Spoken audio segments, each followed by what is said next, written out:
In this video, I'm going to discuss what cities and states tax S corporations. That's right, you heard me correctly. Now, normally S corporations don't pay taxes, but there are states and even some cities that tax S corporations, and you need to be considering what those taxes are when determining if your business should be taxed as an S corporation, because it may not make financial sense for you.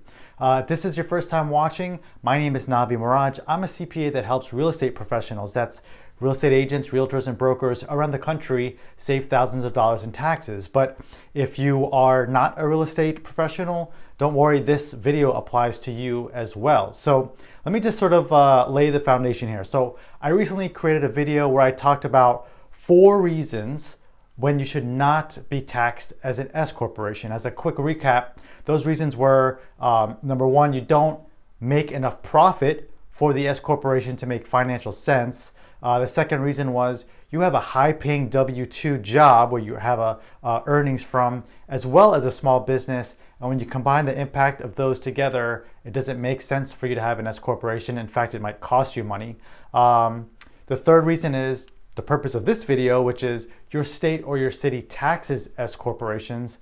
And number 4 is you participate in passive income activities, such as you have buy and hold rental real estate, and therefore you don't owe self-employment tax, and you shouldn't have that income being taxed as an S corporation. So again, this video is going to take a deeper dive into the third reason, which was your city or state taxes S corporations. So let's start with the state of Tennessee. So Tennessee has something called an excise tax, which is 6.5% on the net profit of the business, right? That's a large percentage, 6.5%. So let me sort of explain the math on this one. So I'm gonna go a little bit fast here, but I have other videos that talk about this in a great level of detail. So that's why I'm gonna go a little quick, right? So make sure you watch those videos if you're getting a little bit lost in some of the things I'm saying here. So let's say you have a business that earns $100,000 in revenue, right?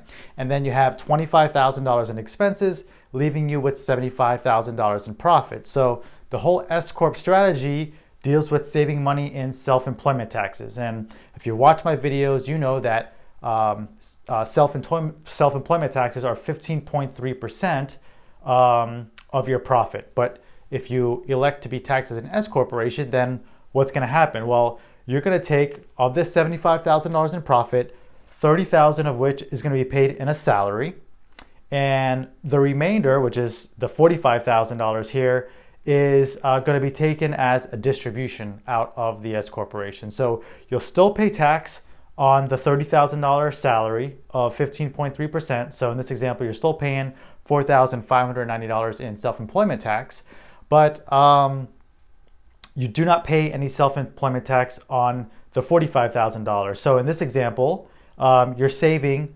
$6,900, right? Because instead of the $45,000 being subject to 15.3% in tax, it's subject to 0. So that's saving you almost $7,000 in taxes, right? And that's phenomenal, that's great. But in Tennessee, the state levies a tax, like I said, called an excise tax, right? And they levy that tax on the net profit of your business of, and again, it's 6.5%, right? So let's do the math. You know, your net profit in this sort of S-Corp scenario would be the $45,000, right?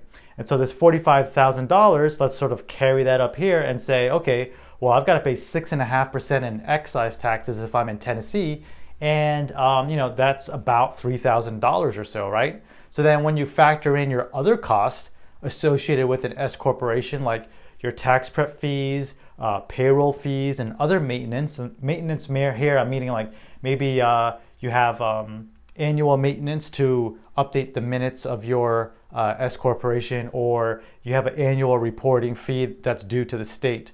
That's what I mean by maintenance. And so when you add all these things together, you get total expenses of $4,700, right? And that's a lot of money. So in this example, you said the S corporation saved you $6,900. Well, that's great. It sort of cost you, if you will, by getting this additional tax and these other fees, $4,700, but it still nets you a tax savings of $2,200. Again, that's the math with this particular example. Is $2,200 worth it? I think so, but you need to do the math, or your CPA needs to do the math and sort of figure this out for you. In my opinion, if you're in the state of Tennessee and you're making $55,000 to $150,000 and so of profit, then I think this sort of makes sense.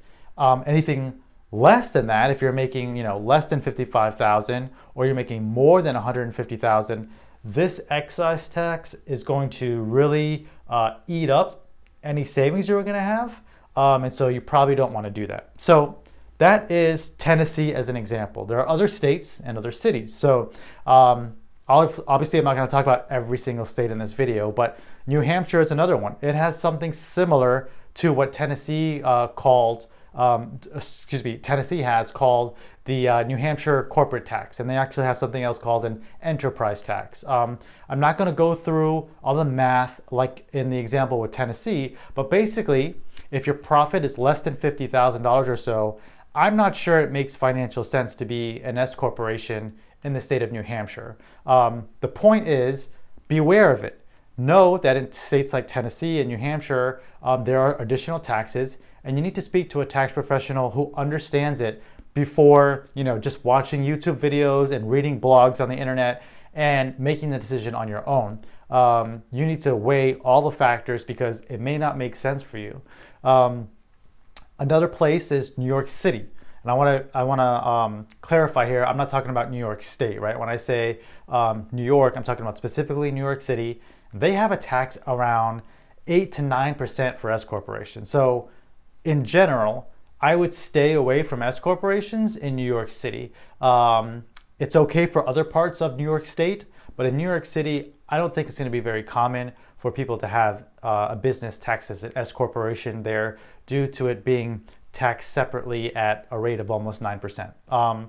California, another big state, tons of entrepreneurs, a lot of population within the US is in California. It's not as bad as the Tennessee example or the New Hampshire example, but they don't necessarily tax S corps.